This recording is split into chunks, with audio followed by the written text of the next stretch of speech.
الرجیم بسم اللہ الرحمن الرحیم لن تنالوا البر، نالا کہتے ہیں عربی میں کسی چیز تک پہنچنے کو، اور تنالو تم نہیں پہنچ پاؤ گے. لن کا مطلب ہرگز، تم ہرگز پہنچ نہیں پاؤ گے، بلکہ لن کا مطلب ہرگز نہیں نفی کے لیے استعمال ہوتے ہیں.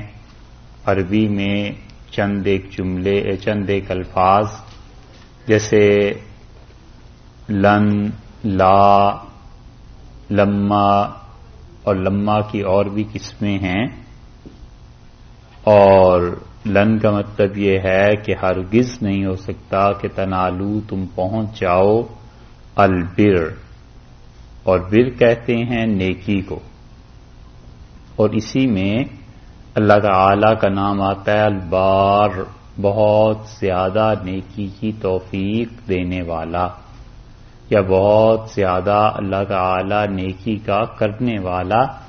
تو اس لیے ارشاد فرمایا کہ تم ہرگز اس نیکی کے مقام تک نہیں پہنچ پاؤ گے جس کا نام ہے البر، یعنی نیکی کا اعلیٰ ترین جو مقام ہے تم اس کو اس وقت تک نہیں چھو سکتے حتیٰ یہاں تک کہ تنفقو تم خرچ کرو، کھپاؤ، دے دو، مما کچھ حصہ اس میں سے، تحبون جو تم محبت کرتے ہو، جس سے تمہیں تعلق ہے. مما کا لفظ جو ہے یہ دو الفاظ سے مل کر بنا ہے، ایک من اور ایک ما. اور من کا مطلب تو ہوا سے، اور ما جو کچھ بھی تمہارے پاس ہے، ما تحبون جس سے تمہیں محبت ہے، جو چیز تمہیں بہت اچھی لگتی ہے، من اس میں سے کچھ حصہ. جب تک تم اللہ کی راہ میں خرچ نہیں کرو گے نیکی کے اعلیٰ درجے تک تم اس وقت تک نہیں پہنچ سکتے. جو البر ہے، بر پر جو ال لگایا گیا ہے تو اس لیے اس کا ترجمہ کیا کہ اعلیٰ ترین نیکی اور نیکی کا اعلیٰ ترین درجہ تم اس وقت تک وہاں نہیں پہنچ سکتے جب تک کہ تم وہ چیز خرچ نہ کرو جس سے تمہیں محبت ہے، جس سے تمہیں تعلق ہے.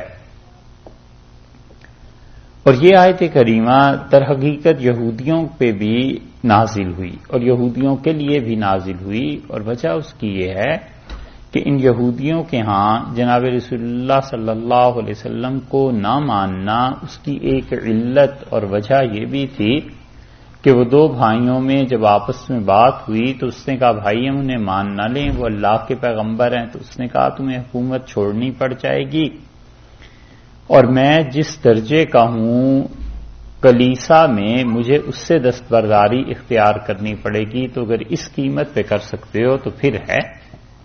تو اللہ نے فرمایا کہ تم اگر اس نیکی تک پہنچنا چاہتے ہو، ایمان تک، اور رسول اللہ صلی اللہ علیہ وسلم کا دین اور یہ چیزیں ہرگز نہیں پہنچ سکتے جب تک کہ تم اس چیز کو اللہ کے راستے میں قربان نہ کرو جسے تم سب سے زیادہ اچھا سمجھتے ہو. اس سے معلوم ہوتا ہے کہ سب سے زیادہ اچھی جو چیز انسان سمجھتا ہے اللہ کے راستے میں خرچ کرے. اور وہ یہودی جو تھے، ایک بات تو اس میں یہ تھی کہ وہ اب اللہ کی راہ میں کیا خرچ کرتے، یعنی اپنی ریاست کا کوئی پرواہ نہ کرو، حکومت کی کوئی پرواہ نہ کرو، اللہ کے لیے اسے خرچ کر دو، چھوڑ دو. اور یہ جو کلیسا میں اتنا بڑا عہدہ تمہیں ملا ہوا ہے، بالکل قطعاً اس کی پرواہ نہ کرو، اسے بھی اللہ کے لیے چھوڑ دو. تو معلوم ہوا اس سے ایک بات تو یہ کہ صرف یہ عام مادی چیزیں ہی اللہ کی راہ میں خرچ نہیں کی جاتی، بلکہ وہ عہدے، وہ مناصب، وہ بڑے بڑے اعزازات جو انسان کو ملتے ہیں، اگر وہ بھی اللہ کی راہ میں رکاوٹ پیش آئے اور آدمی ان چیزوں کو چھوڑ دے تو بھی خرچ کرنے میں شمار کیا جائے گا. اس لیے ارشاد فرمایا کہ لن تنالوا البر حتى تنفقوا مما تحبون، اور ہرگز تم نیکی کے اعلیٰ درجے تک نہیں پہنچ سکتے جب تک کہ تم اللہ کی راہ میں سے اس میں سے کچھ نہ خرچ کرو جو چیز تمہیں زیادہ پسند ہے. اور اسی کی تائید ہوتی ہے اس حدیث سے جو غزوہ تبوک میں بعض صحابہ کرام رضی اللہ عنہم نہیں جا سکے، اور اس سے پہلے ان کا ذکر آیا ہے ایک جگہ کہ جب انہوں نے رسول اللہ صلی اللہ علیہ وسلم سے یہ کہا کہ ہمیں سواری دے دیں، تو یہ آیت آئی تھی نا اس دن کہ آپ نے فرمایا کہ میرے پاس تو کوئی سواری نہیں ہے۔ تو جب لوگ لوٹے ہیں تو ان کی آنکھوں سے آنسو بہ رہے تھے کہ کیوں ہمارے پاس اتنا نہیں جو اللہ کی راہ میں خرچ کریں۔ تو اس موقع پر بھی آیا ہے کہ بعض صحابہ کرام رضی اللہ عنہم نے یہ کہا کہ اللہ ہمارے پاس کوئی چیز نہیں ہے جو تیری راہ میں خرچ کریں، تو میں اپنی عزت کو تیری راہ میں خرچ کرتا ہوں، اور میں یہ طے کرتا ہوں کہ کوئی بھی آدمی مجھے کیسے ہی برا بھلا کہے گا، میں اس انسان کو جواب نہیں دوں گا، میں اپنے غصے کو قابو میں رکھوں گا، میں بدلہ نہیں لوں گا جو بھی کچھ کہے۔ اور انہوں نے یہ نیت دل میں کی، اور حدیث میں آیا ہے کہ اللہ تعالی نے اطلاع دی رسول اللہ صلی اللہ علیہ وسلم کو، اور آپ اگلے دن جب وہ حاضر ہوئے تو آپ نے ارشاد فرمایا کہ جو تم نے اللہ کے راستے میں خرچ کی ہے چیز، اپنی عزت کا معاملہ، اللہ نے اسے بہت اچھی طرح قبول کیا۔ تو زور اس چیز پہ دیا گیا کہ خرچ کرو، پیسے نہیں ہیں، قربانی دو۔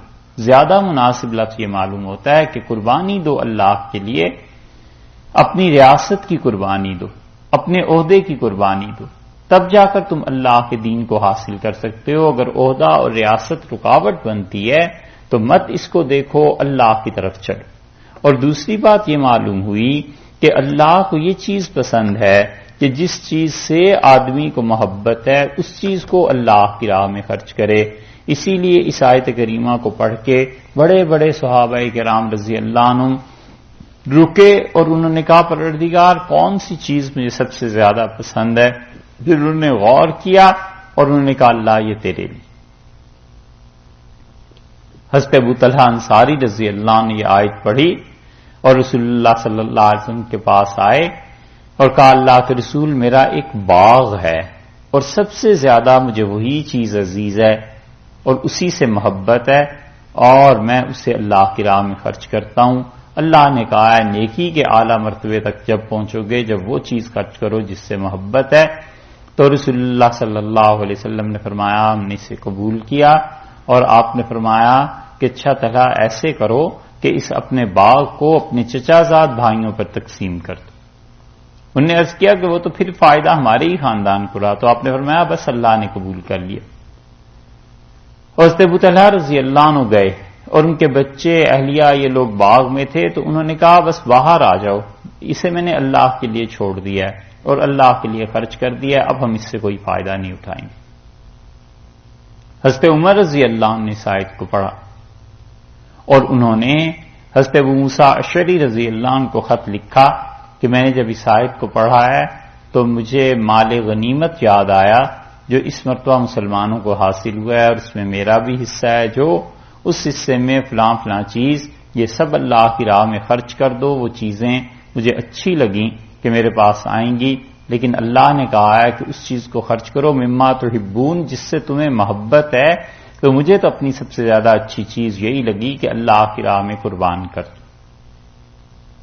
حضرت زید رضی اللہ عنہ حاضر ہوئے ایک گھوڑا لے کے رسول اللہ صلی اللہ علیہ وسلم کے پاس، بہت اچھا، اور عرض کیا اللہ کے رسول یہ گھوڑا ہے اور اسے اللہ کی راہ میں خرچ کر دیں، اور یہ آیت پڑھی تو رسول اللہ صلی اللہ علیہ وسلم نے کہا اللہ نے تمہارے اس گھوڑے کو قبول کیا، اور انہی کے بیٹے حضرت اسامہ رضی اللہ عنہ سے کہا کہ اسامہ اس گھوڑے پر سوار ہو جاؤ اور یہ گھوڑا تم لے لو، تمہارے باپ نے اللہ کی راہ میں خرچ کر دیا اور یہ اللہ کی راہ میں خرچ کرنا صدقہ نیکی خدا نے قبول کی اور یہ تم لے لو۔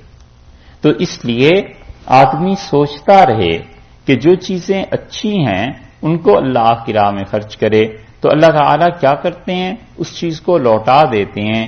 یہ نہیں ہے کہ خدا اپنے ذمے کسی انسان کا کوئی قرض رکھ لے۔ وما تنفقوا من شیء، اور جو کچھ بھی، ما کا مطلب جو کچھ بھی، تنفقوا تم خرچ کرتے ہو، من شیء ذرہ برابر، کوئی بھی چیز چھوٹی یا بڑی، جس چیز سے تمہیں محبت ہو یا نہ ہو، ردی اور بیکار ہو یا اچھی ہو، کوئی بھی چیز جو تم اللہ کی راہ میں خرچ کرتے ہو فإن اللہ سو اللہ تعالی بہی علیم اس کے ساتھ علم والا ہے، تو اللہ ویسی ہی جزا تمہیں دے گا جیسی چیز تم نے اللہ کی راہ میں خرچ کی۔ سب سے اچھی چیز اللہ کی راہ میں خرچ کرو گے تو اللہ تعالیٰ تمہیں ایسی ہی چیز کی جزا دے دے گا۔ اور کوئی بھی چیز اگر ردی اور بیکار خرچ کرو گے اس کا بھی تمہیں ثواب بہرحال ملے گا۔ اللہ کی راہ میں اس سے معلوم ہوا کہ پہلا نمبر تو یہ ہوا کہ وہ چیز خرچ کرے جس سے اسے محبت ہے، اور دوسرے وہ چیز بھی خرچ ہوتی ہے جس کی انسان کو خود سے ضرورت نہیں ہوتی لیکن اللہ کی راہ میں اسے بھی دیتے ہوئے شرمائے نہیں۔ بہت سے لوگ اس غلط فہمی میں پڑ جاتے ہیں کہ یہ چیز میں اپنے گھر تو رکھ نہیں سکتا اور مجھے تو اچھی نہیں لگتی، اسے میں کیوں اللہ کی راہ میں دوں؟ وہ اصل حقیقت اس کی اتنی سی ہے کہ وہ چیز آپ کی ضرورت کی نہیں۔ ممکن ہے کسی کی ضرورت کی وہی چیز ہو، آپ کے لیے بیکار ہے، دوسرے کے لیے ممکن ہے بیکار نہ ہو، تو اسے بھی اللہ کی راہ میں خرچ کرنا اس کا بھی ثواب ہے۔ اس لیے فرمایا وما تنفقوا، جو کچھ بھی تم خدا کی راہ میں خرچ کرو گے فإن اللہ بہ علیم، اللہ تعالیٰ بہت علم رکھتا ہے، اسی علم کے بعد تمہیں اس کے علم کے مطابق اللہ تمہیں اس کی جزا دے گا۔ یہاں پر کتنے لوگ ہیں گھر کی بہت سی چیزیں پھینک دیتے ہیں، سویٹر ہے مثلاً، تکیا ہے، چادر ہے، وہ کہتے ہیں یہاں کوئی لینے والا ہی نہیں اور پرانی چیز ہو گئی، اب ہم نے کیا کرنا ہے؟ بجائے پھینکنے کے کوئی آدمی اس سے جمع کرا دیتا ہے کہ یہ ان ممالک میں چلی جائے جہاں لوگ غریب ہوتے ہیں، وہاں لوگ لے لیں گے تو ان کے لیے تو گویا وہ 5 سال اور چیز کام آ جائے گی، 10 سال وہ اور غربت اس میں اپنی سمیٹ لیں گے۔ تو اس لیے نہ گھبرائے کہ یہ چیز چونکہ میری طرف سے بیکار ہو چکی تو اب کیا اللہ کی راہ میں دینا، اس کا مصرف کوئی اور ہو سکتا ہے۔ مثلاً کھانا پک گیا گھر میں فرض کیجئے اور اس کھانے میں مرچیں زیادہ ہیں، اب کوئی آدمی نہیں کھا سکتا اور وہ کسی ایسے گھر میں بھیج دیتا ہے جنہیں مرچوں کی کوئی اتنی پرواہ نہیں ہے، تو وہ ان کے تو کام کی چیز ہو گئی نا۔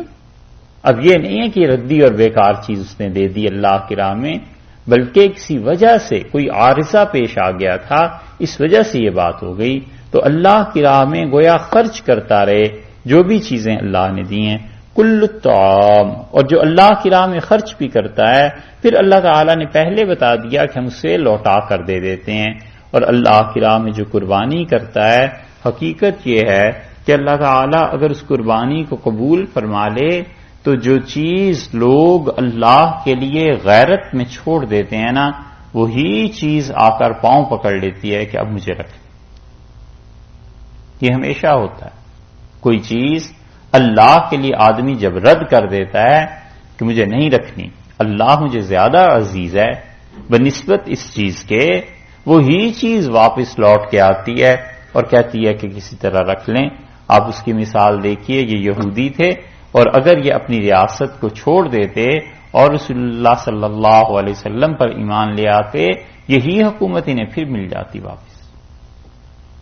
امام ابو حنیفہ رحمۃ اللہ علیہ نے قضا چھوڑ دی اور امام صاحب رحمۃ اللہ علیہ کو حکومت وقت نے کوڑے لگوائے اور امام ابو حنیفہ رحمۃ اللہ علیہ کو قید میں ڈال دیا، حتیٰ کہ جیل میں زہر دے دیا۔ اور امام صاحب رحمۃ اللہ نے فرمایا کچھ ہو جائے میں تم ظالموں کا قاضی نہیں بنوں گا۔ امام ابو یوسف اور امام محمد رحمۃ اللہ علیہ فرماتے تھے کہ ہم نے کہا حضرت آپ ہمیں کہتے ہیں کہ قاضی لگ جائیں اور آپ خود قاضی نہیں بنتے، کیا وجہ ہے؟ جبکہ حکومت آپ کے ساتھ تلی بھی ہے کوئی غلط سلوک کرنے کو۔ تو انہوں نے کہا کہ اللہ کی قسم یہ جو ہے نا شہر کا گورنر اس صوبے کا، وہ مجھے یہ کہے کہ اس جامع مسجد کوفہ کے دروازے گندو کے کتنے ہیں، تو میں تو اس کے لیے یہ کام کبھی نہ کروں، کجا یہ کہ میں قتل کے ایک مقدمے میں فیصلہ لکھوں اور اس کے بعد اس کا رکا آ جائے کہ یہ قاتل میرا عزیز ہے اور اسے چھوڑ دیجئے اور شریعت کا حکم نہ نافذ کیجیے۔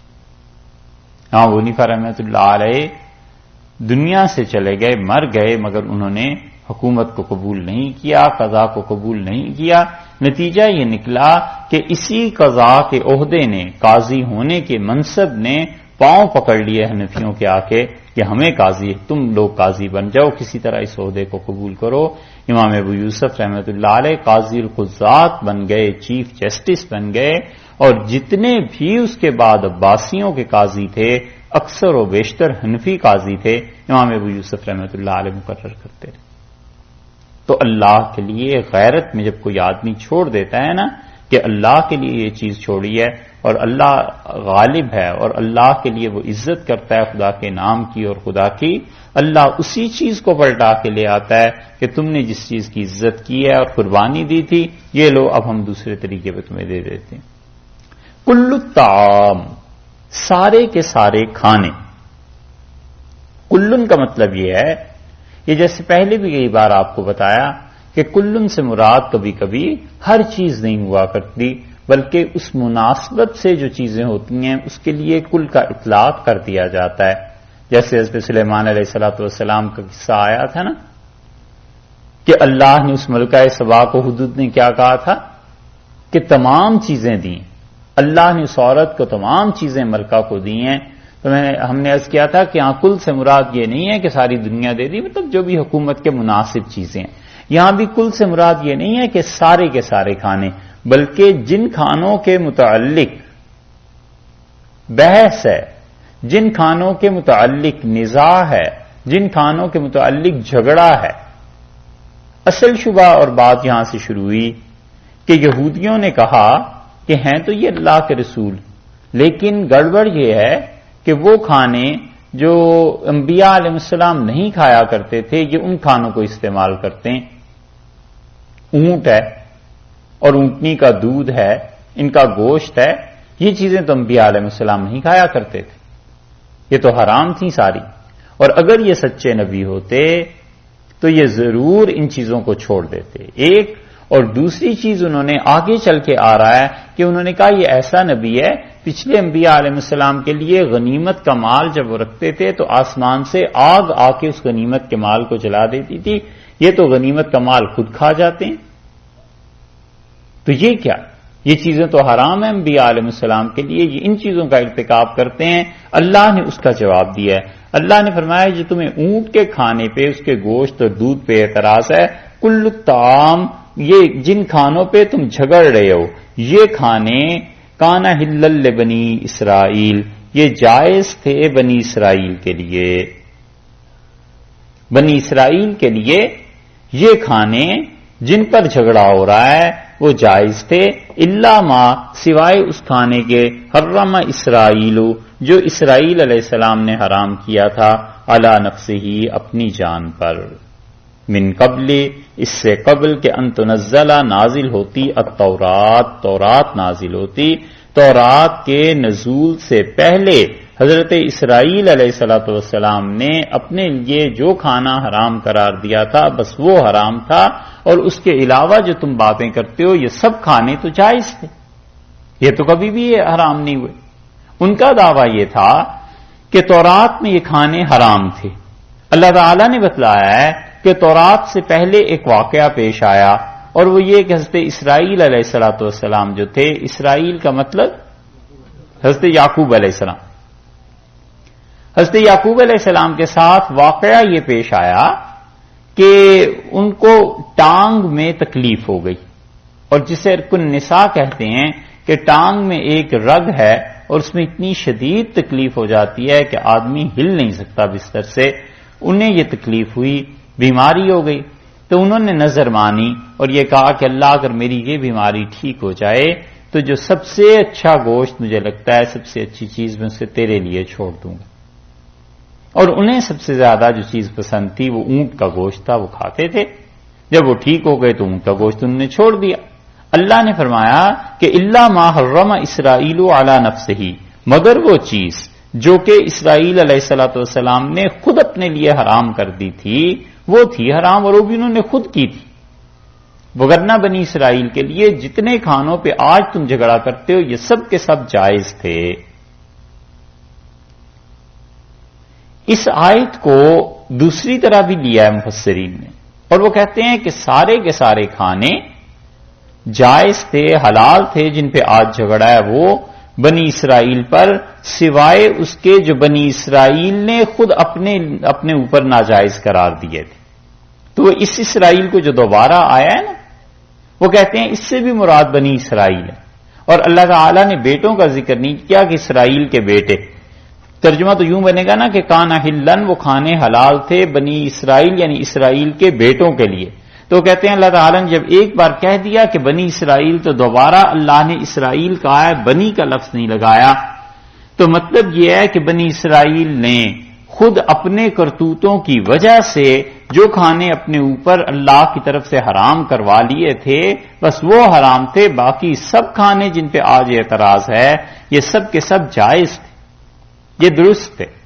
اور کون سے کھانے بنی اسرائیل نے اپنے اوپر اللہ کی طرف سے عذاب میں اور پنشمنٹ میں اور سزا میں حرام کروا لیے تھے، اس کا ذکر اللہ نے سورہ انعام میں کیا ہے. آپ دیکھیے اس کو 7ویں پارے میں، 8واں پارہ بلکہ دیکھیں، 8ویں پارے میں سورہ انعام میں اللہ تعالی نے بتلایا ہے کہ بنی اسرائیل کی حرکتیں کیا تھیں اور خدا نے کیا کیا چیزیں ان پر حرام کر دیں.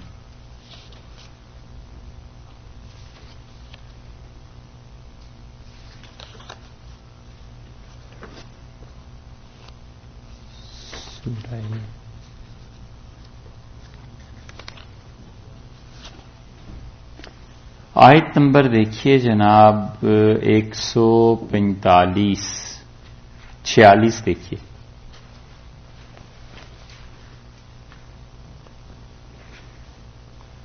سورہ انعام 8واں پارہ اور آیت نمبر 146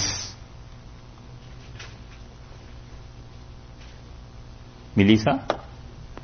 وَعَلَى الَّذِينَ هَادُوا، اور جو لوگ یہودی ہو گئے تھے ان کے اوپر ہم نے حرام کیا، حرمنا، ہم نے حرام کیا تھا، کل ذی ظفر، ہر وہ جانور جو ناخن والا تھا.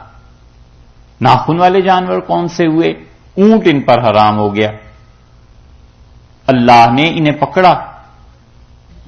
اصل میں یہ چیزیں حرام نہیں تھیں، لیکن ان کے گناہوں کی وجہ سے اللہ نے فرمایا کہ ناخندار جانور ہم نے ان پہ حرام کیے. وَمِنَ الْبَقَرِ، اور گائے، وَالْغَنَمِ، اور بکری، حرمنا علیہم، ہم نے ان پہ حرام کیا، شہومہما، ان دونوں کی چربی، کہ جو چربی بھی گائے سے بکری سے آئے گی وہ حرام ہے. الا ما حملت ظہورہما، ہاں وہ چربی ان دونوں جانوروں کی جو ان کی پشت میں ہو، کمر میں ہو، اس چربی کو استعمال کر سکتے ہو.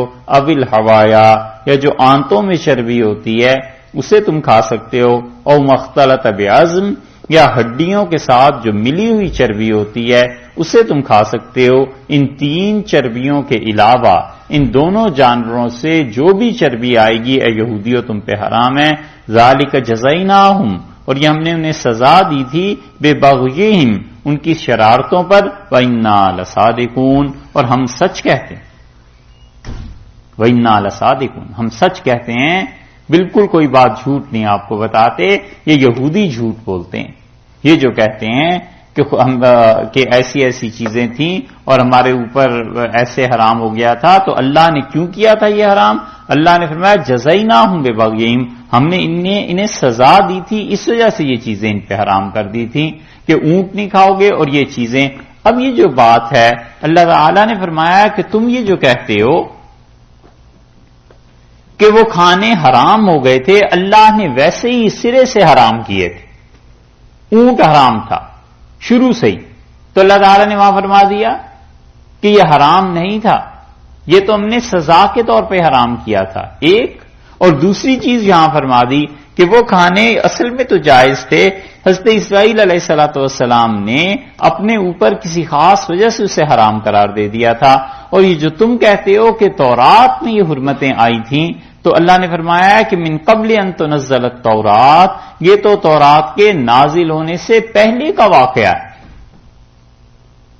حضرت اسرائیل علیہ السلام جو تھے وہ تورات کے نازل ہونے سے پہلے تھے نا، کیونکہ آپ دیکھیے ابراہیم علیہ السلام تھے، پھر ان کے 2 بیٹے ہوئے، ان میں سے اسحاق علیہ السلام کے بیٹے ہوئے یہ حضرت یعقوب علیہ السلام، جن کا لقب اسرائیل ہے، اور یعقوب علیہ السلام کے بعد حضرت یوسف علیہ السلام ہوئے، پھر آگے چلتے چلتے پھر موسیٰ علیہ السلام آئے اور پھر تورات نازل ہوئی ہے۔ اللہ نے کہا ہے تم کہتے ہو تورات میں یہ چیزیں حرام، یہ تو اس سے بہت پہلے کا واقعہ ہے جو حضرت اسرائیل علیہ السلام نے حرام قرار دیا تھا، اور اچھا یہ تورات میں قل فاتوا بالتورات، انہیں کہ یہ تورات لے آؤ، فتلوہا، اور اسے پڑھو، ان کنتم صادقین، اگر تم اپنے دعوے میں سچے ہو نا تو تورات ہی لے آؤ اور اسے پڑھو۔ کہاں اس میں یہ آیا ہے کہ اونٹ سرے سے حرام؟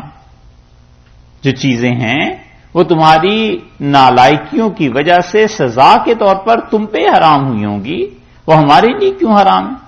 فمن افترا علی اللہ الکذب، سو یعنی یہ بات سن لی تم نے، اس کے نتیجے میں فرمایا سو من افترا، جو کوئی افطرا جھوٹ باندھے، بہتان باندھے، جھوٹ بولے، علی اللہ، اللہ پر، الکذب، جھوٹا الزام رکھے، اللہ پر بہتان باندھے، من بعد ذالک، اس کے بعد جبکہ اب ہم وضاحت کر چکے ہیں کہ اونٹ اصل میں جائز تھا، فاولئک، سو وہ لوگ ہیں ہم الظالمون، اور یقیناً وہی لوگ ظالم، ان کو پہلے لے آئے اور ظالمون کو بھی معرفہ کر دیا اللہ کے، یقیناً یہ لوگ بہت بڑے ظالم، کہ اللہ کے لیے وہ الفاظ بولتے ہیں، ان چیزوں کو کہتے ہیں کہ اللہ نے حرام کی ہیں جو اللہ نے حرام نہیں کی، اور ان چیزوں کو حلال کہتے ہیں جن چیزوں کو اللہ نے حلال نہیں کیا۔ حلت اور حرمت میں دو قسمیں ہیں، ایک حلال حرام تو وہ ہے جو اللہ نے حلال اور حرام کا کہا ہے، اور وہ قطعی چیز ہے، یقینی چیز ہے، اس حرام کو حلال اور حلال کو حرام بنانا یہ کفر ہے۔ مثلا اللہ تعالی نے کہا لحم الخنزیر، خنزیر سور کا گوشت، پورک اللہ نے حرام کیا، اس کو حلال بنانا یہ کفر ہے۔ اس کی وجہ یہ ہے کہ یہ قطعی نص سے ثابت ہو گیا، اور ایک حلال اور حرام وہ ہے جس کو فقہا نے اجتہاد سے حرام قرار دیا۔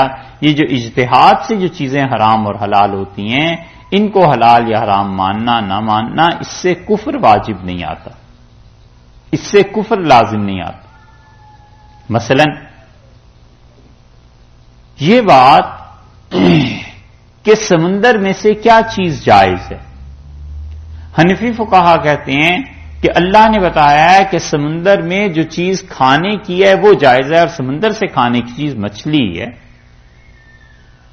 سمندر سے مچھلی کا گوشت آتا ہے، عمومی طور پہ محاورے میں جو کھانے کی چیز سمندر سے حاصل کی جاتی ہے وہ مچھلی ہے، لہذا مچھلی جائز، اور مچھلی کے علاوہ جتنے بھی سمندری جانور ہیں وہ جائز نہیں، حنفی فقہا یہ کہتے ہیں۔ اور امام شافعی رحمۃ اللہ علیہ وہ کہتے ہیں کہ نہیں، سمندر میں جتنی بھی چیزیں پرورش پاتی ہیں سب جائز ہیں، لیکن چند ایک کا وہ استثناء کرتے ہیں۔ وہ کہتے ہیں سمندر میں بھی اسی طرح سور پایا جاتا ہے جس طرح خشکی میں پایا جاتا ہے، اس کی ایک قسم وہ بھی ہے، وہ کہتے ہیں وہ ناجائز۔ اور امام مالک رحمۃ اللہ علیہ کہتے ہیں سب چیزیں اس کی جائز ہیں، چاہے وہ سمندر کا گھوڑا ہو اور چاہے سمندر کا سور ہو، کچھ بھی ہو۔ وہ کہتے ہیں وجہ اس کی یہ ہے کہ اللہ نے کہا ہے کہ سمندر کا سمندر کے جو کھانا ہے یہ سب کا سب تمہارے لیے جائز ہے، تو سب میں تو وہ بھی آ گیا۔ اب یہ فرق پڑا اجتہاد کا، ان کے پاس بھی دلائل ہیں، حنفی فقہا کے پاس بھی دلائل ہیں، اور آگے اس کی کچھ تھوڑی سی بحث سورہ مائدہ میں بھی آتی ہے۔ تو یہ جو اجتہاد کی وجہ سے چیزوں پہ حرام اور حلال ہونے کے فتوے دیے جاتے ہیں نا، یہ وہ حلت اور حرمت نہیں ہے جو قرآن و حدیث سے نص قطعی سے ثابت ہوتی ہے، اس کو حلال حرام نہ ماننا کفر اور اسلام کی بحث ہوتی ہے، اور اس کو حرام اور حلال ماننا یا نہ ماننا یہ فقہا کے اپنے دلائل پر ہے۔ اور اسی طرح جو آدمی جس مسلک کی پیروی کر رہا ہے اس مسلک کے مطابق وہ چیزیں کھانے کی اسے اجازت ہوگی۔ جب وہ اپنے مسلک کو بغیر کسی وجہ کے چھوڑ کے دوسرے کے مسلک پر عمل کرے گا تو زیادہ سے زیادہ آپ یہ کہہ دیں گے کہ اس نے گناہ کا کام کیا، لیکن یہ نہیں کہہ سکتے کہ کفر ہو گیا۔ بہت سی چیزیں ایسی ہیں، مثلا یہ کیکڑے ہیں، کیکڑے کئی فقہا کے ہاں جائز ہیں، ہمارے نزدیک جائز نہیں۔ تو ہم یہ تھوڑا ہی کہہ دیں گے کہ ایسا حرام ہے کہ کسی نے حلال کہا تو کافر ہو جائے گا علیہ باللہ. یہ کہیں گے کہ کراہت تحریمی ہے، مکروہ تحریمی ہے، بہت زیادہ شریعت نے اسے ناپسند کیا ہے، ہم فتویٰ اس پہ دیتے ہیں کہ اس کا کھانا حرام ہے، لیکن ایسا حلال حرام نہیں ہے جیسے وہ دوسرے گوشت حلال و حرام ہے، بلکہ فقہا کے اجتہاد نے اسے حرام کیا. سمجھے؟ ان دونوں باتوں میں فرق رکھنا چاہیے. بہت سے لوگ ہوتے ہیں جو ان دو باتوں میں فرق نہیں کر سکتے، اتنا بھی علم نہیں ہوتا، اور نتیجہ یہ نکلتا ہے کہ ان کے مخالفین میں سے کوئی اس چیز کا استعمال کر لیتا ہے جو فقہا کے اجتہاد سے حرام یا حلال ہوئی ہے، تو یہ چڑھ دوڑتے ہیں اسلام اور کفر کا مسئلہ لے کے اس کے لیے. یہ باتیں ٹھیک نہیں. جھینگا ہے، حنفی فقہا اسے جائز نہیں کہتے، وہ کہتے ہیں یہ درست نہیں ہے، کیونکہ وہ کہتے ہیں ہماری تحقیق یہ ہے کہ یہ سمندر میں مچھلی میں شامل نہیں، اور شافعی فقہا سارے اسے جائز قرار دیتے ہیں. حنفی فقہا سے پوچھا گیا کہ اس کی تجارت جائز ہے، تو انہوں نے کہا بھی تجارت جائز ہے. اب حنفیوں سے ہی کوئی پوچھے کہ جناب سور کی تجارت جائز ہے، وہ کہیں گے بالکل جائز نہیں ہے، کیونکہ وہ حرام اللہ نے قرار دیا ہے، اور یہ حرام جو ہے ہمارے اجتہاد کی وجہ سے حرمت آئی اس میں کہ ہم نے کہا. لیکن چونکہ دوسرے مسلک کے لوگ جھینگے کو بالکل ٹھیک سمجھتے ہیں، اس لیے ہم اپنے لوگوں کو یہ کہیں گے کہ ٹھیک ہے تم کھاؤ نہیں، لیکن تم تجارت اس چیز کی کر سکتے ہو، کیونکہ ایسی حرمت تو نہیں ہے جیسے سور کے گوشت میں حرمت. سمجھے ان دو چیزوں کے فرق یہ ہے. اس لیے حرام اور حلال کرتے ہوئے سوچنا چاہیے. اللہ نے جو کہا ہے نا فمن افترى علی اللہ الکذب من بعد ذلک، اور اس سے زیادہ خدا پر بہتان باندھنے والا کون ہوگا، اللہ پر جھوٹ بولنے والا، جبکہ یہ چیزیں آ چکی خدا نے بتا دی. تو حلال اور حرام کا فتویٰ دینا یہ بہت بڑی بات ہے، سوچ سمجھ کے بات کرنی چاہیے. فاولئک هم الظالمون، سو ایسے لوگ ہی ظالم ہیں.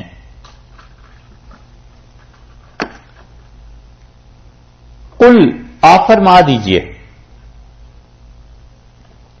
صدقہ سچ کہا اللہ، اللہ نے. قل صدق اللہ، آپ فرما دیجئے اللہ نے سچ کہا. یہ جو باتیں ہیں کہ اونٹ حرام تھا یا حلال تھا اور کب ہوا اور تورات میں کیا ہے، اللہ نے سچ کہا. اسی لیے وہ آیت دیکھیے آپ نے، وہاں پہ اللہ تعالی نے ساری بات بیان کرنے کے بعد کہا ہے کہ وَإِنَّا لَصَادِقُونَ، اور ہم سچ کہتے ہیں. یہ جو اللہ تعالیٰ نے یہودیوں کے مقابلے میں کہا ہے نا، یہ اسی لیے کہ یہودی پرلے درجے کے جھوٹ سننے والے، بہت زیادہ جھوٹ بولتے بھی تھے، سنتے بھی تھے، سارا دین ہی گویا جھوٹ سے بھرا ہوا تھا. تو اللہ تعالیٰ ان کے مقابلے میں کہتا ہے کہ صدق اللہ، اللہ نے سچ کہا. اور جتنا جھوٹ اب ہمارے دور میں کھل کھل کے ان کا سامنے آ رہا ہے، اتنا تو شاید پچھلی پوری تاریخ میں کہیں نہیں ہوگا، کیونکہ اس وقت اسباب اور ذرائع نہیں تھے نا. اور اب اسباب، ذرائع، کتابیں چھپی ہیں، یہ چیزیں سامنے آئی ہیں، اور ہر 30 سال بعد 25 سال بعد جب ریکارڈ کھلتے ہیں پھر پتہ چلتا ہے کہ کس کس نے کیا جھوٹ بولا. قل صدق اللہ، آپ ارشاد فرمائیے ان لوگوں کو بتائیے کہ اللہ نے سچ کہا ہے. فاتبعوا، پیروی کرو، ملت ابراہیم، حضرت ابراہیم علیہ السلام کے دین کی. ملت کا لفظ بہت چیزوں کے لیے استعمال ہوتا ہے. ملت کا لفظ کبھی کبھی قوم کے بارے میں بھی استعمال ہوتا ہے معنی میں، اور ملت کا لفظ مذہب کے لیے بھی استعمال ہوتا ہے. تو ارشاد فرمایا کہ فاتبعوا ملت ابراہیم، حضرت ابراہیم علیہ السلام کی ملت، ان کے مذہب کی پیروی کرو. اور وہ کیا کرے، حنیفہ، یکسو تھے. اس حنیفہ کا تعلق دونوں کے ساتھ جوڑا ہے مفسرین نے. بعض کہتے ہیں کہ فاتبعوا ملتا حنیفہ، اس مذہب کی پیروی کرو جو یکسو تھا، ایک طرف کا مذہب تھا، بالکل سب سے نرالا، انوکھا اور الگ تھا. اور وہ حضرت ابراہیم علیہ السلام کا مذہب تھا جو ایکسٹریمز کے درمیان تھا، جو انتہاؤں کے درمیان تھا. اس وقت جو لوگ بھی تھے بت پرستے، شرک کرتے تھے، وہ ایک طرف کو ہو گئے، سب کو چھوڑ کے وہ اللہ کی عبادت کرنے لگ گئے. اللہ کا مذہب تھا وہ، اور حضرت ابراہیم علیہ السلام کو خدا نے الہام کیا، وحی کیا، اس کی پیروی کرو. اور کچھ حضرات کہتے ہیں کہ یہ جو حنیفہ ہے نا، یہ صرف اصل میں حضرت ابراہیم علیہ السلام کی بیان کی گئی ہے، مذہب کی نہیں. تو پھر ترجمہ یہ بن جائے گا کہ فتبعوا، پیروی کرو، ملت ابراہیم، ابراہیم علیہ السلام کے مذہب کی. اور ابراہیم علیہ السلام کون تھے؟ حنیفہ، وہ یکسو ہو گئے تھے. انہوں نے سارے مذاہب کو چھوڑ کر ایک طرف کو مذہب رکھا اپنا، اور وہ اللہ کی توحید تھی، اللہ کا دین. ابراہیم علیہ السلام کے بارے میں اسی لیے کئی جگہ پر آتا ہے حنیفہ، یکسو ہو گئے تھے. اس وقت دنیا میں بڑے بڑے کفر رائج تھے. کافر اپنے بزرگوں کو پوجتے تھے، ان کی طرح کے بت بناتے تھے، ان کی شکلوں کے مطابق ان کو پوجتے تھے. یونان بھرا پڑا تھا ستاروں کی پرستش کے لیے، اور کیا کیا چیزیں وہ قائم کرتے تھے. یہ سب چیزیں ایسی تھیں. مصر بھرا پڑا تھا شرک سے، حتیٰ کہ یہ جو ہیں یونان والے، یہ شرک سیکھنے اور جادو اور ان چیزوں کے لیے مصر آیا کرتے تھے. یہ ساری زمین بھری پڑی تھی، ہندوستان بھرا پڑا تھا سارے شرک سے. اللہ نے اس ہستی کو اپنی توحید کا الہام کیا اور وحی کی، اور اللہ نے فرمایا کہ وہ یکسو تھا. وما کان من المشرکین، اور وہ مشرکین میں سے بھی نہیں تھا، کیونکہ 4 مذاہب اپنے آپ کو حضرت ابراہیم علیہ السلام کے ساتھ جوڑتے ہیں. عیسائی، یہودی، مسلمان اور مکہ مکرمہ کے مشرکین بھی یہی کہتے تھے. اللہ نے فرمایا وہ تینوں میں سے کسی کے ساتھ نہیں تھا، وہ تو بالکل الگ تھا. اور کن کے ساتھ تھا یہ کل اللہ نے بیان کر دیا نا، کہ سب سے زیادہ ان کی ملت کے پیروکار، سب سے زیادہ ان کے قریب یہ نبی صلی اللہ علیہ وسلم ہے، اور جو ایمان والے ہیں وہ ہیں. ان اول بیت، اور اسی طرح دیکھو انا بلا شبہ، اولا سب سے پہلا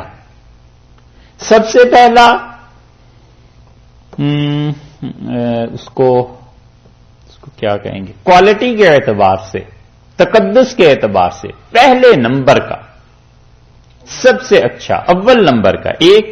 اور دوسرا ترجمہ کیا گیا ہے کہ گنتی میں سب سے پہلا. بیتن، سب سے پہلا گھر جو تھا، وضع للناس، جو لوگوں کے لیے وضع کیا گیا، بنایا گیا. کس کے لیے؟ للناس، لوگوں کے لیے. سب سے پہلا گھر جو لوگوں کے لیے بنایا گیا، للذی، یقیناً وہ گھر ہے، بے بکتا، جو بکا ہے، اس میں مبارکن، بڑا برکت والا ہے وہ گھر، وہدن، اور ہدایت ہے، للعالمین، تمام جہانوں کے لیے وہ ہدایت کا مرکز اللہ نے بنایا. یہ تو تھا لفظی ترجمہ. اب محاورے میں یہ کہیں گے کہ ان اول بیت وضع للناس، سب سے پہلا گھر جو لوگوں کے لیے بنایا گیا. لوگوں کے لیے کیوں بنایا گیا؟ لوگوں نے اس میں رہنا تھا، لوگوں کی عبادت کے لیے بنایا گیا سب سے پہلا گھر. تو سب سے پہلا گھر جو لوگوں کی عبادت کے لیے بنا وہ ہے جو بکہ میں ہے، یعنی مکہ مکرمہ میں. بیت اللہ سب سے پہلے دنیا میں بنایا گیا. اس سے پہلے ساری دنیا، میدان، پہاڑ، چٹیل، سب چیزیں تھیں، گھر کوئی نہیں تھا. سب سے پہلے گھر بنایا گیا اللہ کا، اور فرشتوں نے آ کے اسے تعمیر کیا. اور پھر وہ گھر ہے ایسا جو بیت المقدس سے بھی پہلے ہے. اس لیے یا تو یہ فرمایا کہ اس سے بھی پہلے، یہودیوں جس گھر کی پرستش اور عبادت اور جس گھر کے لیے تم سمجھتے ہو کہ تقدیس اور احترام سب کچھ وہاں ہے، اس سے بھی پہلے ایک گھر بنا تھا، اور وہ مکہ میں ہے، مکہ مکرمہ. یا تو یہ کہا ہے، اور یہ بھی آیا ہے حدیث میں، حضرت ابو ذر رضی اللہ عنہ نے پوچھا رسول اللہ صلی اللہ علیہ وسلم سے کہ سب سے پہلی عبادت گاہ دنیا میں کون سی بنی تھی؟ تو رسول اللہ صلی اللہ علیہ وسلم بتایا بیت اللہ. انہوں نے عرض کیا اللہ کے رسول پھر دوسری؟ آپ نے فرمایا بیت المقدس. تو انہوں نے عرض کیا دونوں کے درمیان کتنا فاصلہ تھا؟ تو رسول اللہ صلی اللہ علیہ وسلم 40 سال پہلے بیت اللہ بنا تھا، اور 40 سال بعد خدا کا دوسرا گھر وہ بیت المقدس بنا. یہ جو بیت اللہ ہے نا، یہ اللہ کی رحمت کا مرکز ہے. اور یہ جو بیت المقدس ہے نا، وہ خدا کے عدل کا مرکز ہے. اس لیے وہاں پہ جو اقوام آتی ہیں نا، وہ ٹھیک عدل پہ پوری اتر آتی ہیں. اللہ تعالیٰ انصاف کرتا ہے وہاں پہ، اور وہاں پٹائی بھی ہوتی ہے قوموں کی، مار بھی پڑتی ہے لوگوں کو، اور قومیں تباہ بھی ہوتی ہیں اور قومیں بنتی بھی ہیں. اور بیت اللہ یہ اللہ کی رحمت کا مرکز ہے، اس لیے یہاں پر گناہ زیادہ معاف ہوتے ہیں.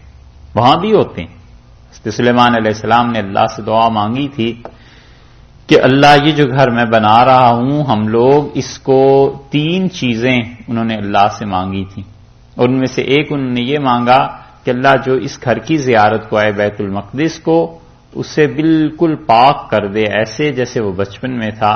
تو اللہ تعالیٰ نے فرمایا یہ ہمیں منظور ہے، جو بھی یہاں آئے گا اور اس گھر کی زیارت کرے گا ہم اسے پاک کر دیں گے. اسی لیے رسول اللہ صلی اللہ علیہ وسلم نے فرمایا کہ جب تم جاؤ بیت المقدس تو وہاں پر جا کر چراغ جلانا.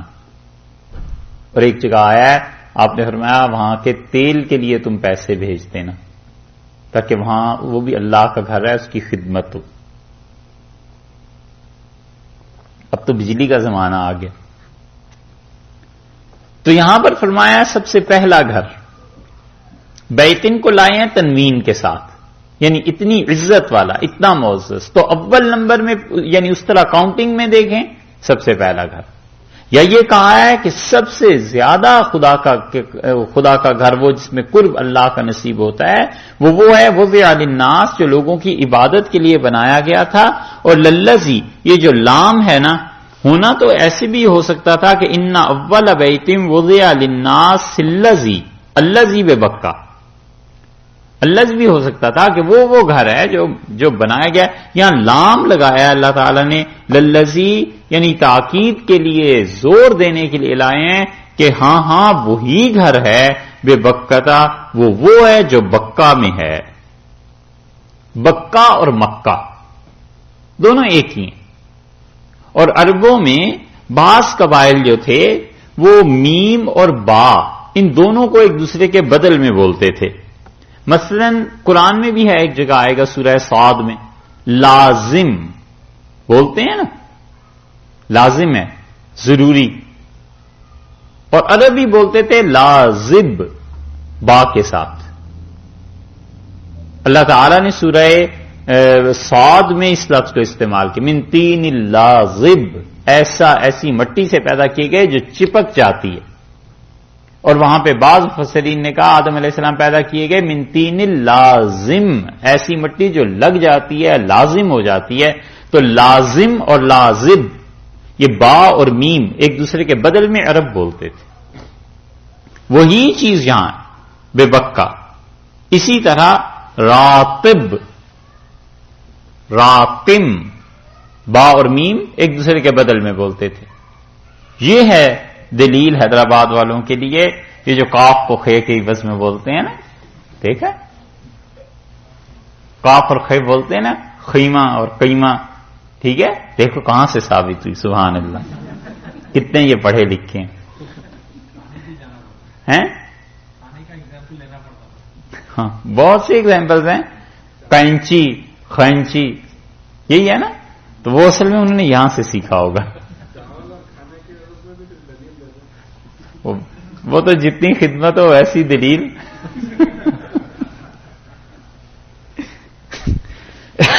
تو ان عربوں میں مختلف لہجے بھی تھے، وہ الگ چیز ہے. اور الفاظ بھی ایک کو دوسرے کے بدل میں بولتے تھے. تو یہ اصل میں بھی وہی ہے بات. للذی میں بے مکہ اور للذی بے بکہ، بکہ اور مکہ ایک ہی چیز ہے. مکہ مکرمہ کا نام دیا ہے اور بہت قدیم ہے.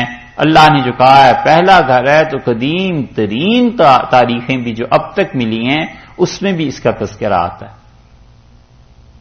تورات میں بھی آتا ہے. تورات میں آتا ہے کہ وہ جگہ وہاں پر ایک کنواں ہے اور وہ وادی بکا ہے. انہوں نے وادی بکا میں جو گڑبڑ کر دی ہے، جس نے بھی ٹرانسلیشن کی ہے بکا کی بجائے اس نے بکا کر دیا ہے. بکا کا مطلب رونے والا. تو اس نے کہا ایسی وادی ہے جہاں لوگ روتے ہیں، اور اصل میں وہ بکا ہی کا لفظ ہے وہاں بائبل میں بھی. اور بالکل قدیم یونان کی تاریخ میں آپ دیکھیں جہاں پہ انہوں نے ستاروں پر بحث کی ہے. ایک جگہ یہ یونانی بحث کرتے ہوئے ہم حیران ہوئے اس چیز کو پڑھ کے. انہوں نے کہا کہ جب جدہ کے ساحل کی بات وہ کر رہے ہیں، پھر اس سے وہ پیمائشیں کرتے ہیں اور کہتے ہیں دنیا کے کتنے حصے ہیں اور کون کون سا حصہ کس ستارے کے زیر اثر ہے. وہ نجومی، وہ لکھتا چلا گیا ہے اور کئی ہزار سال پرانی تاریخ ہے. اور کہتا ہے کہ پھر زحل ستارہ جو ہوتا ہے اس کا اثر ہے مشرق وسطیٰ پہ. اور جدہ کے سائلز جب آپ چلیں تو وہ کہتا ہے وہاں پر ایک گھر ہے اور وہاں لوگ آتے ہیں عبادت کرنے، اور پھر وہ کہتا ہے کہ وہ گھر اتنا قدیم ہے کہ کوئی نہیں جانتا یہ گھر کب بنا تھا اور کوئی نہیں جانتا یہ گھر کب تک باقی رہے گا. ہے تو یہ ساری کفر کی بات، لیکن دیکھیے اس نے لکھا کیا ہے. کہتا ہے کہ زحل ستارے کا اثر وہاں ہے، اور جن لوگوں پر زحل ستارے کا اثر ہوتا ہے یا جن جگہوں پہ زحل ستارے کا اثر ہوتا ہے وہ ایسے لوگ ہوتے ہیں جو اتنے بڑے بڑے کام کر کے دنیا میں جاتے ہیں کہ پھر ان کے آثار ہمیشہ قائم رہتے ہیں. تو کہتا ہے زحل ستارے کا اثر اس جگہ پر ہے اور وہاں پر ایسا گھر ہے کہ اس ستارے کے اثر کی وجہ سے وہ ہمیشہ سے قائم ہے اور آئندہ بھی کب تک رہے گا ہمیں نہیں معلوم، لیکن اتنی قدیم تاریخ میں بھی اس نے اس گھر کا ذکر کیا. یہ ہے للذی ببکہ، وہ گھر جو مکہ مکرمہ میں ہے. مبارکن، اللہ نے فرمایا ہے برکت والا ہے، یعنی جو نیکی وہاں کرتا ہے اس کی نیکی بڑھ جاتی ہے، یا یہ کہ جو وہاں حاضری دیتا رہتا ہے وہ آدمی مبارک ہوتا ہے. اسی لیے حضرت شاہ ولی اللہ رحمۃ اللہ نے ایک جگہ لکھا ہے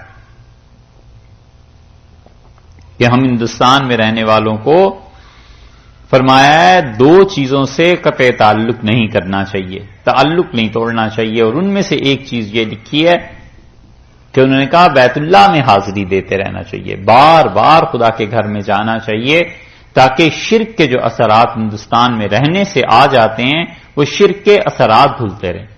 شاہ صاحب نے ہندوؤں کے ساتھ اختلاط میں جو مسلمانوں کو نقصانات ہو سکتے ہیں اس کے ضمن میں یہ بیان کیا ہے. تو وہ کہتے ہیں اس کا حل ایک یہ بھی ہے کہ بار بار بیت اللہ کی حاضری دیتے رہو تاکہ ہندوؤں کے ساتھ رہ کے شرک کے اثرات تم میں نہ آئیں. وَهُدًى لِّلْعَالَمِينَ، اور اللہ نے فرمایا کہ وہ ایسا گھر ہے جہاں ہدایت ہے سارے جہانوں کے لیے.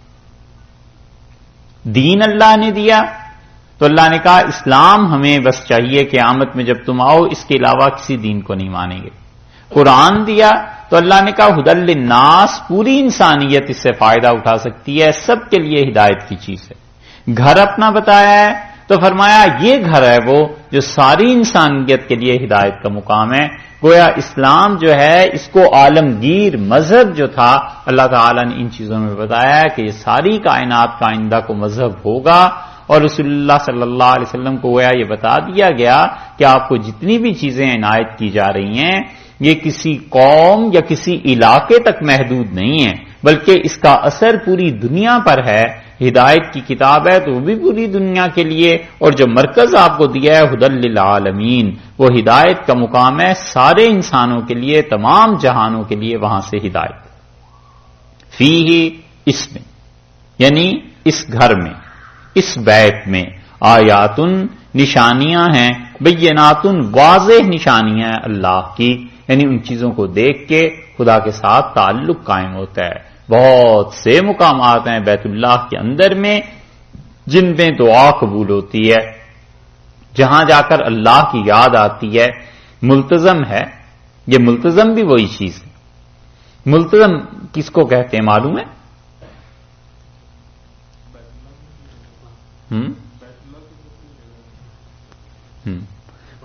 جی ہاں، ملتزم جو ہے نا یہ وہ جگہ ہے جس کے متعلق یقینی طور پر کہا گیا ہے کہ یہاں پہ دعا ضرور قبول ہوتی ہے، اور مسلسل کئی نسلیں پوچھتیں بتاتی ہیں کہ یہاں پہ جو مانگا گیا اللہ تعالیٰ نے وہ دیا.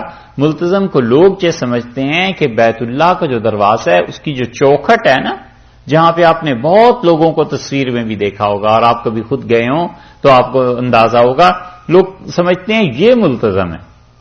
سونے کا دروازہ ہے نا، سونے کے دروازے کے نیچے ایک چوکھٹ پوری کی پوری پتھروں کی بنی ہوئی ہے، لوگ یہ سمجھتے ہیں یہ ملتزم ہے.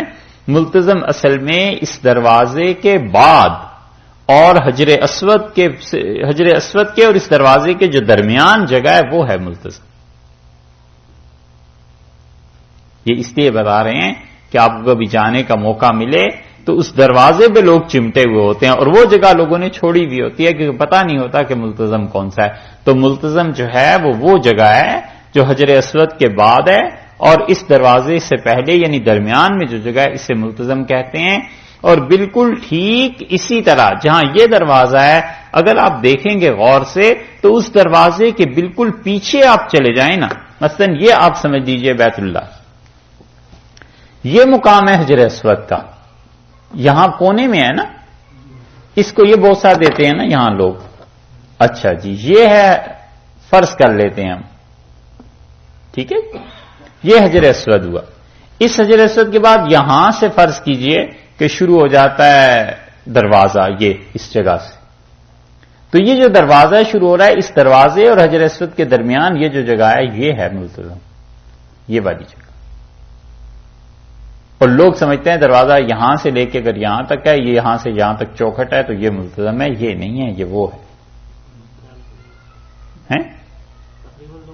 سب یہی سمجھتے ہیں. ایک بات.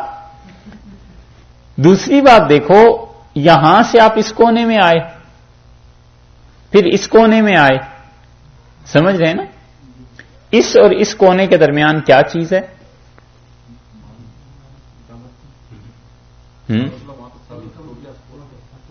حتیم ہے. یہاں ایک آدھا دائرہ بنا ہوا ہے نا، یہ آدھے دائرے کے اندر جو جگہ ہے نا، یہ بھی بیت اللہ کا اندرونی حصہ ہے. اس لیے لوگ اس کو بہت بڑی چیز سمجھتے ہیں کہ بیت اللہ کے اندر دروازہ کھل جائے تو جا کر اندر نماز پڑھیں. حالانکہ یہ جو حتیم ہے یہ بھی اسی کا ایک حصہ ہے. اس کو کور کیوں نہیں کیا گیا؟ وجہ اس کی یہ ہوئی جی، وجہ اس کی یہ ہوئی کہ انہوں نے، عربوں نے جب بیت اللہ کو بنایا، نبی کریم صلی اللہ علیہ وسلم اس وقت جوان تھے، 35 برس کی تقریباً عمر تھی ان کی. تو انہوں نے کہا کہ اللہ کے گھر بنانے کے لیے پیسہ جمع کرو، اور پیسہ وہ ہونا چاہیے جو خالصتاً حلال مال ہو، اور اس میں حرام کی کوئی چیز شامل نہ ہو، ایک پائی بھی. تو رسول اللہ صلی اللہ علیہ وسلم جب یہ اتنا بنا چکے تو انہیں تلاش ہوئی مختلف چیزوں کی، اور اسی زمانے میں ایک رومیوں کا، عیسائیوں کا جہاز تھا، اور وہ جدہ کے ساحل پہ آ کے ٹکرا گیا اور ٹوٹ گیا. تو اس کی لکڑی تو بہت اعلیٰ تھی، وہ ٹیک تھی. ٹیک سمجھتے ہیں آپ؟ ساگوان.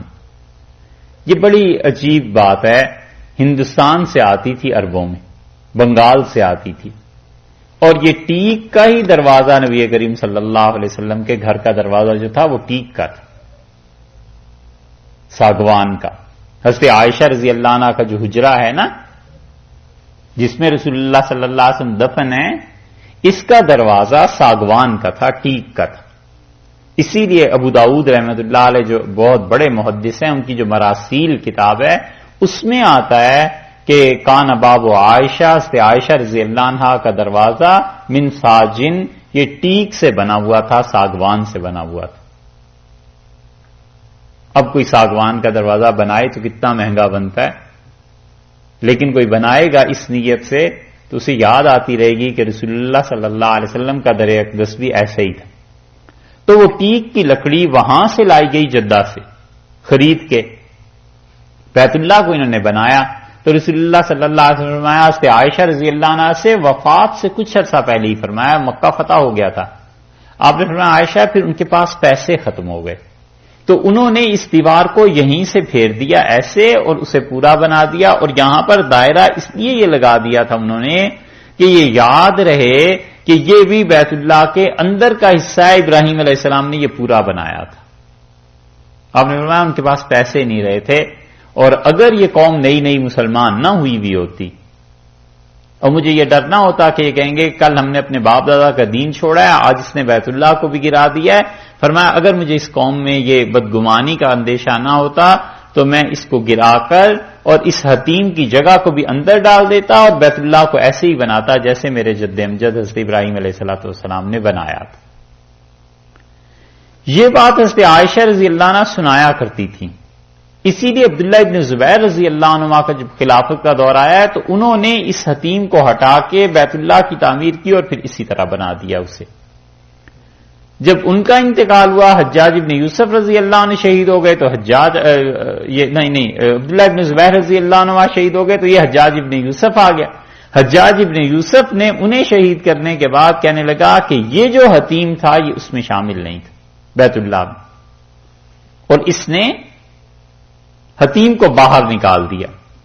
جب خلیفہ، اب اس کے بعد تیسری جب خلافت آئی آگے چل کے، منصور، ہارون الرشید، اس کے باپ جو تھے، انہوں نے کہا امام مالک رحمۃ اللہ علیہ سے کہ ہم چاہتے ہیں اس حدیث پہ عمل کریں، اور حجاج ابن یوسف نے جو حتیم بنائی ہے اس کو توڑ کے بیت اللہ کو مزید آگے کو لے آئیں، تو امام مالک رحمۃ اللہ نے منع کر دی۔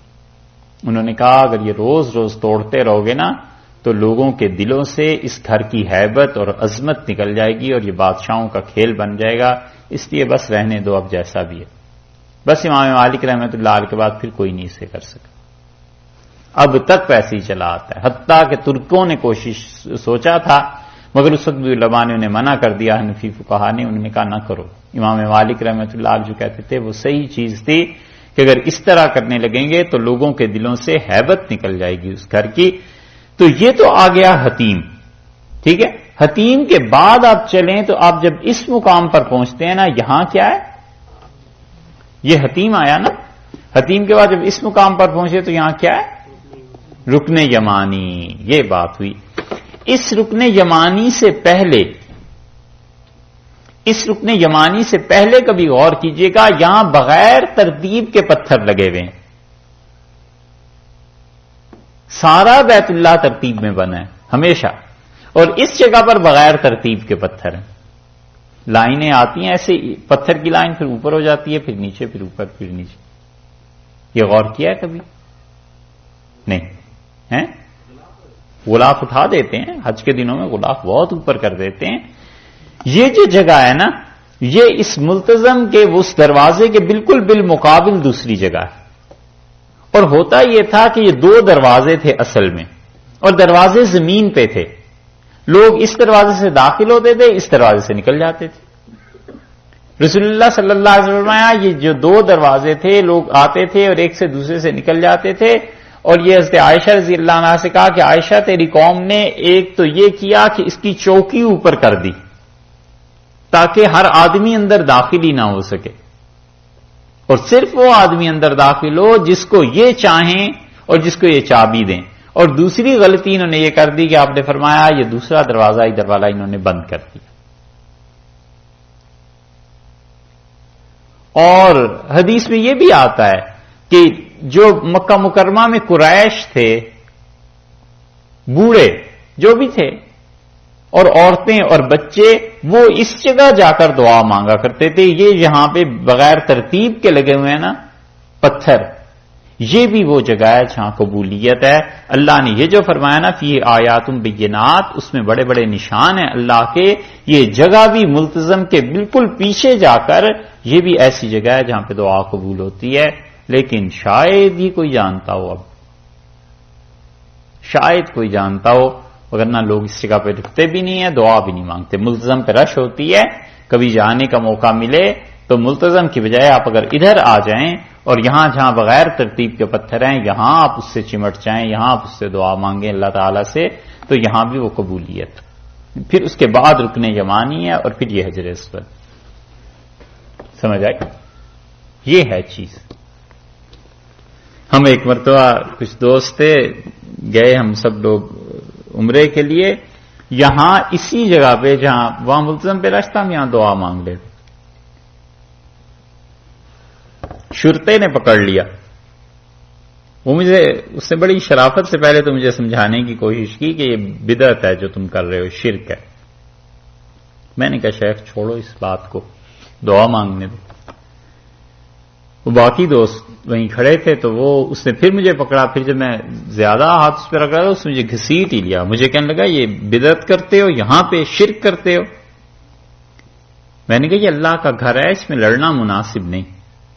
تو میرا ہاتھ پکڑ کے پوری سختی سے مجھے وہ پیچھے لے گیا، اور جا کے وہاں جو بھی بیٹھے ہوئے تھے صاحبان، ان سے کہا کہ یہ آدمی ایسے وہاں دعا مانگ رہا تھا اور میں نے اسے روکا ہے، اور یہ کہتا ہے کہ یہ سنت سے ثابت ہے حدیث سے، تو تم اسے سمجھاؤ، اور یہ بدعت کو سعودیہ میں پھیلا رہا ہے۔ اور ایسے وہ جو بیت اللہ کے کیا کہیں رکھوالے تھے، منتظم تھے، انہوں نے مجھ سے کہا یہ تو کہیں نہیں۔ میں نے کہا بھائی یہ آیا ہے حدیث میں اور اگر کوئی نہیں مانگتا، کہنے لگا میں تو ساری زندگی یہیں گزری ہے، آج تک کوئی نہیں آیا. میں نے کہا نہیں آیا تو اس کا میرا تھوڑا کوئی قصور ہے، یا یہ ان مقامات میں سے ہے جہاں دعا قبول ہوتی ہے. اس نے ہمیں بٹھا لیا، 3 یا 4 گھنٹے تک بٹھائے رکھا. باقی دوستوں سے ہم نے کہا جاؤ تم گھر اور آ جائیں گے. خیر وہ ٹھہرے حرم میں. صبح کی نماز میں انہوں نے میرا ہاتھ پکڑا اور پھر اندازہ ہوا کہ اس آدمی کا کتنا اثر رسوخ ہے. سارے مجمع کو چیرتا ہوا وہ ٹھیک حتیم میں لے گیا جہاں امام آ کے بیٹھے تھے بیت اللہ. اور اس نے کہا رات یہ جھگڑا ہوا ہے اور یہ شخص یہ کہتا ہے، اس کی بات سن لیں اور پھر فیصلہ کریں. ان کا کیا بات ہے؟ میں نے کہا جی یہ بات ہے کہ یہ وہ جگہ ہے جہاں قریش کے بوڑھے بچے عورتیں آتی تھیں جب ملتزم پہ دعا نہیں مانگ سکتے تھے، کوئی نہیں کھڑا ہونے دیتا تھا، رش ہوتا تھا. تو اس مقام پہ میں نے کہنے لگے کہ اس کا کیا ثبوت ہے؟ میں نے کہا فلاں فلاں نے لکھا ہے، امام نووی رحمۃ اللہ نے لکھا ہے، شیخ نے ابن تیمیہ رحمۃ اللہ نے لکھا ہے. 12-15 کتابیں جب انہیں گنوائی تو وہ ہنسے اور کہنے لگے بات تو یہی ہے، سچ کہتے ہو، لیکن اب یہ چیزیں یاد ہی نہیں کسی کو رہی. پھر انہوں نے اسے ڈانٹا کہ صحیح بات کہہ رہا ہے، تم سے کیوں تنگ کرتے ہو؟ تو وہ بیچارے پھر بڑے احترام سے وہ پیش بھی آئے اور بالکل پہلی صف میں بیت اللہ کے ساتھ نماز پڑھانے کے لیے کھڑا کر دیا کہ لو. وہ گویا کمپلسیشن انہوں نے دے دی اس چیز کی. لیکن یہ اس لیے بتا رہا ہوں کہ یہ چیزیں لوگ بھول گئے ہیں، کوئی نہیں بتاتا اور نہ لوگوں کو یاد رہتی ہیں. تو ملتزم پہ جب رش ہونا تو بجائے اس کے کہ آدمی وہاں اڑا رہے پیچھے چلا جائے، وہاں کھڑے ہو کے دعا مانگ لے. اس کا فائدہ یہ ہے کہ پھر جھگڑا بھی ہوگا، پھر بیت اللہ میں پہلی صف میں نماز بھی مل جائے.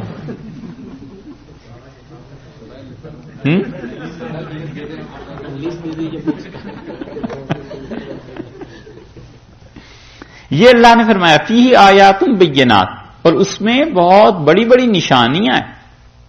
اور ایک نشانی مقام ابراہیم، حضرت ابراہیم علیہ الصلوۃ والسلام کا مقام ہے جس جگہ پہ وہ کھڑے ہوئے تھے.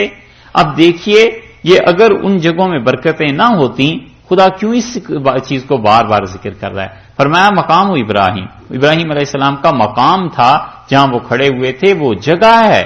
اور دیکھو یہ بھی خدا کی نشانیوں میں سے. اب تک حضرت ابراہیم علیہ السلام کے پاؤں کا نشان اس پتھر پہ موجود ہے. اور وہ آپ دیکھیں ایسے ہی ہے جیسے 7 نمبر کا پاؤں ہوتا ہے، 8 نمبر کا پاؤں ہوتا ہے، وہ اب بھی موجود ہے مقام ابراہیم. اور یہ حضرت ابراہیم علیہ السلام کے مقام پر جو پتھر ہے اسی پہ کھڑے ہو کے وہ بیت اللہ کی تعمیر کرتے تھے. اور یہ ایک پاؤں جو ہے نا پتھر پہ دنیا میں بہت جگہ پر پایا جاتا ہے. ہندوستان میں بھی ایسے مقامات ہیں کہ ایک پاؤں ہے. وہ اس سے دلیل لیتے ہیں، کہتے ہیں آدم علیہ السلام یہاں آئے تھے. سری لنکا میں بھی ایک جگہ ہے، خیر یہ تو ایک اور موضوع چھڑ گیا. لیکن یہ جو مقام ابراہیم ہے یہ بھی ان جگہوں میں سے ہے جہاں دعا قبول ہوتی ہے. تو اللہ تعالیٰ نے فرمایا ہے کہ سب چیزیں اس میں ہیں. ومن دخلہ، اور جو کوئی بھی داخل ہوا ہو اس گھر میں، کان آمینہ، وہ امن میں آ گیا، اسے امن مل گیا، اسے پناہ مل گئی. تو یہ جو گھر ہے خدا نے بنیادی طور پر بنایا اسے امن کے لیے. جو کوئی بھی چلا جائے گا اتنا امن مل جائے گا کہ صحابہ رضی اللہ عنہ کہتے تھے ہم اپنے باپ کے قاتل کو بھی دیکھ لیں تو ہم اسے حرم سے نہیں نکال سکتے. اور اسی لیے امام ابو حنیفہ رحمۃ اللہ علیہ فرماتے ہیں کہ حرم میں کسی پر حد نہیں جاری کی جا سکتی، کیونکہ اللہ نے فرمایا من دخلہ کان آمینہ، جو یہاں پر داخل ہو گیا وہ امن میں آ گیا. حتیٰ کہ جانور تک وہاں سے نہیں نکالے جا سکتے، کہ جو جانور ہیں ان کا شکار نہیں کیا جا سکتا. یہ ارشاد فرمایا جو چیز بھی وہاں چلی گئی اسے اللہ نے امن دے دی. اور اس کی بعض رات نے تفسیر یہ کی ہے کہ وہ کہتے ہیں جو ایمان کے ساتھ وہاں داخل ہو گیا اللہ نے جہنم سے اسے امن دے دیا، خدا نے جہنم سے اس کی جان کو چھڑا دیا، کیونکہ وہاں پر اللہ کی بہت بڑی بڑی نشانیاں ہیں. اور پھر فرماتے ہیں وَلِلَّهِ عَلَى النَّاسِ، اور للہ اللہ کے لیے، علی الناس اوپر ہے لوگوں کے. یہ جو علی الناس لائے نا اللہ کا لفظ، یہ شدت پیدا کرنے کے لیے کہ لوگوں کے اوپر ہے، یعنی لوگوں کے لیے بہت ضروری ہے حج البیت، کہ وہ گھر کا حج کریں، گھر کا قصد کریں، گھر کا ارادہ کریں.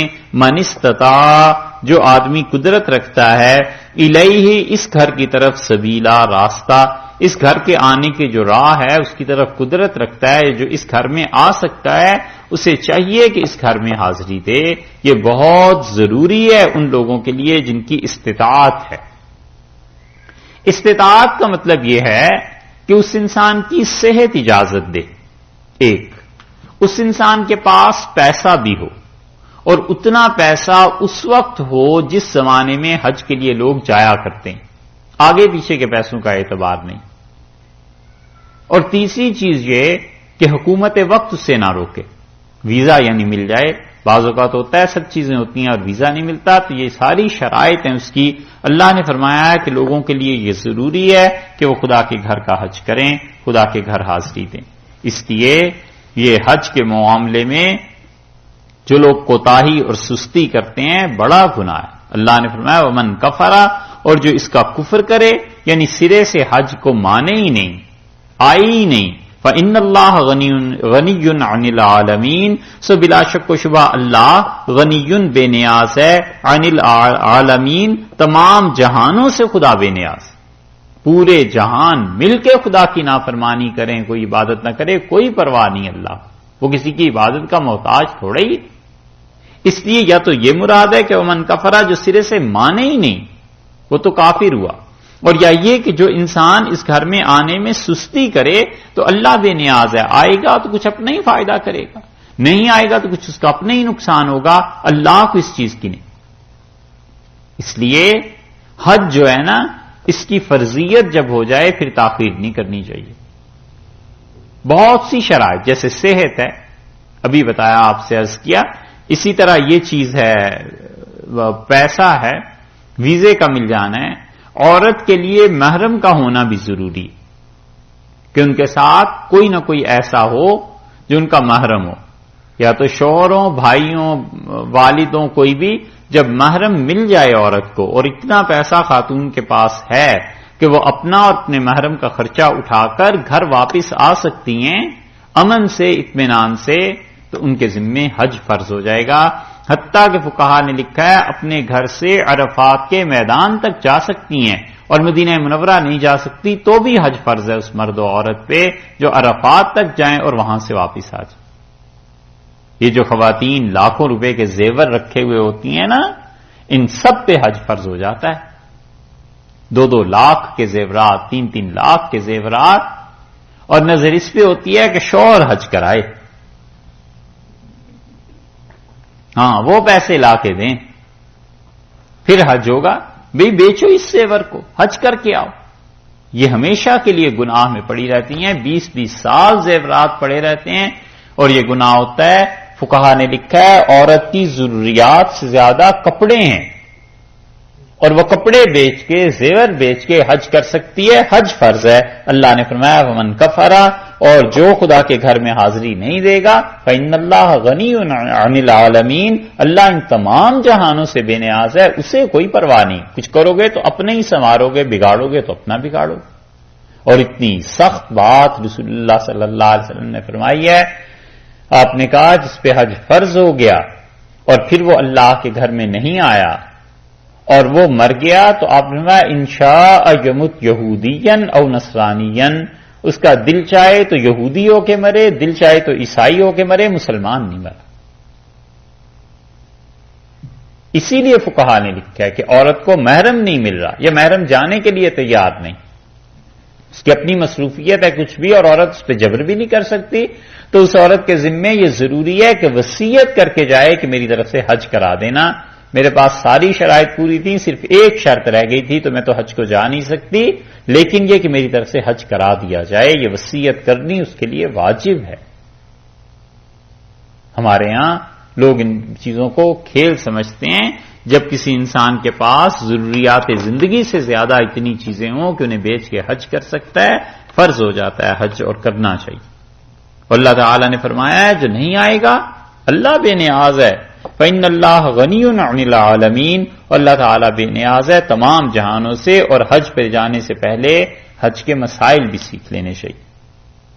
قل یا اہل الکتاب، اور آپ فرما دیجئے کہ اے اہل کتاب، یہودی مراد ہیں، لم تکفرون بآیات اللہ، کیوں، لما کیوں، تکفرون تم کفر کرتے ہو بآیات اللہ اللہ کی نشانیوں کے ساتھ اللہ کی آیتوں کے ساتھ کیوں کفر کرتے ہو؟ تورات میں اللہ نے اپنی آیات میں یہ بتا دیا تھا کہ رسول اللہ صلی اللہ علیہ وسلم آئیں گے. تورات میں اللہ تعالی نے یہ بتا دیا تھا کہ ایسے ایسے آخری زمانے میں اور پھر قرآن نازل ہوگا، اور صحابہ کرام رضی اللہ عنہم تک کے متعلق اللہ نے بتا دیا تھا. کیوں تم ان آیات کو نہیں مانتے؟ واللہ شہید، اور اللہ تعالی گواہ ہے، وہ دیکھ رہا ہے علی ان چیزوں پر ما تعملون جو تم عمل کرتے ہو. خدا کی گواہی ہے اس پہ، خدا کی نظر سے تم چھپ نہیں گئے. اللہ کو ایک ایک چیز کی خبر ہے. ان آیات کو مانو اور رسول اللہ صلی اللہ علیہ وسلم پر ایمان لاؤ. قل یا اہل الکتاب، آپ ان سے کہہ دیجئے کہ اے اہل کتاب. یہ دوسرا شکوہ ہے علماء اہل کتاب سے. پہلے میں عام اہل کتاب کا ذکر کیا اور اس میں ان کے علماء سے. ارشاد فرمایا لما تصدون، تم کیوں تصدون روکتے ہو، عن سبیل اللہ اللہ کی راہ سے کیوں لوگوں کو روکتے ہو؟ کس کو روکتے ہیں؟ من آمن، جو ایمان لایا. تبغونہا، تم چاہتے ہو کہ یہ ہا کی ضمیر لوٹ رہی ہے سبیل اللہ کی طرف. تم چاہتے ہو کہ تبغونہا، تم چاہتے ہو اللہ کی راہ میں کیا کرو؟ رواجا، ٹیڑھا پن پیدا کرو. خدا کے راستے کو ٹیڑھا کر کے بتاؤ. جو بھی اللہ تک پہنچنے کی صحیح راہ ہے اس صحیح راہ میں تم خلل واقع کر دو. یہ کیوں تم کرتے ہو؟ وَأَنْتُمْ شُهَدَاء، اور تم اس بات پر حالانکہ گواہ ہو. تمہیں اچھی طرح پتہ ہے کہ اللہ کی راہ سیدھی ہے اور تم جان بوجھ کے اس میں گڑبڑ کرتے ہو. یہ بالکل ایسے ہی واقعہ ہو گیا تھا. اور ہوا یہ کہ شماس ابن قیس ایک یہودی تھا اور صحابہ کرام رضی اللہ عنہ ایک جگہ بیٹھے ہوئے تھے اوس اور خزرج کے. اس نے شرارت سے اوس اور خزرج کی جنگ بہت طویل ہوئی اور دونوں طرف سے سینکڑوں آدمی ان کے مارے گئے. اور رسول اللہ صلی اللہ علیہ وسلم کے آنے سے کچھ ہی سال 5-7 سال پہلے یہ جنگ ختم ہوئی تھی. تو زخم تو تھے ابھی کہ کس نے کس کے باپ کو مارا، کس قبیلے نے کس قبیلے کی پٹائی کی. لیکن اسلام نے ان سب چیزوں کو بٹھا دیا اور اس آگ پہ پانی ڈال دیا. یہودیوں نے جب یہ دیکھا کہ اوس اور خزرج یہ دونوں مسلمان ہو گئے ہیں اور یہ جنگ ختم ہو گئی ہے تو انہیں اس بات کا دکھ تھا کہ کسی طرح یہ لڑتے رہیں اور ہمارے قبیلوں سے مدد لیتے رہیں، اسلحہ بھی بکتا رہے اور مسلمان آپس میں جنگ کرتے رہیں. یہ پرانی کہانی. اور اوس اور خزرج بیٹھے ہوئے تھے صحابہ رضی اللہ عنہ. شماس ابن قیس ایک یہودی تھا، اس نے کھڑے ہو کر کہنا شروع کیا کہ خزرج والو تمہارے بھی کیا دن تھے، تمہارا فلاں آدمی تھا، انہوں نے مار دیا تھا، انہوں نے اس کو مارا. وہ ایسی اس نے کہانی سنانی شروع کی کہ قریب تھا کہ کوئی جنگ ہو جاتی. اور اشعار اس نے پڑھے اور خون دونوں کا کھول اٹھا، اوس والوں کا بھی خزرج والوں کا بھی. اور کسی نے جا کے رسول اللہ صلی اللہ علیہ وسلم سے عرض کیا کہ اللہ کے رسول وہاں تو لڑائی ہو جائے گی مسلمانوں کی آپس میں، اوس اور خزرج کے صحابہ رضی اللہ عنہ. تو حضرت صلی اللہ علیہ وسلم آئے اور آپ نے سختی سے اس چیز کو رد کر دیا، منع کیا. اور آپ نے فرمایا ابھی تک یہ جاہلیت کی باتیں کرتے ہو اور ابھی تک نام پکارتے ہو اپنے قبیلوں کا، چھوڑ دو اس چیز کو. اللہ نے اس پہ یہ آیت نازل کی. اللہ نے فرمایا لما تصدون عن سبیل اللہ من آمنا، تم کیوں آخر ان لوگوں کی راہ مارتے ہو، اللہ تک پہنچنا ہے انہیں ثواب کے بجائے الٹے کام کرتے ہو. تبغونہا عوجا، تم چاہتے ہو کہ اللہ تک پہنچنے کی راہ جو ہے وہ ٹیڑھی ہو، اس میں ٹیڑھا پن کیوں دکھاتے ہو. وانتم شہداء، اور تم اس بات کے گواہ ہو، یعنی تمہیں خوب معلوم ہے یہ ایسے ہی نہیں ہے کہ غیر ارادی طور پر ایسی حرکت ہو گئی، جان بوجھ کے ایسے کام کرتے. وَمَا اللَّهُ بِغَافِلٍ عَمَّا تَعْمَلُونَ، اور اللہ ہرگز غافل نہیں ہے اس عمل سے جو تم کرتے ہو. خدا کو بھی سب خبر ہے. تو نتیجہ یہ کہ خدا تمہیں ان اعمال کی سزا دے گا.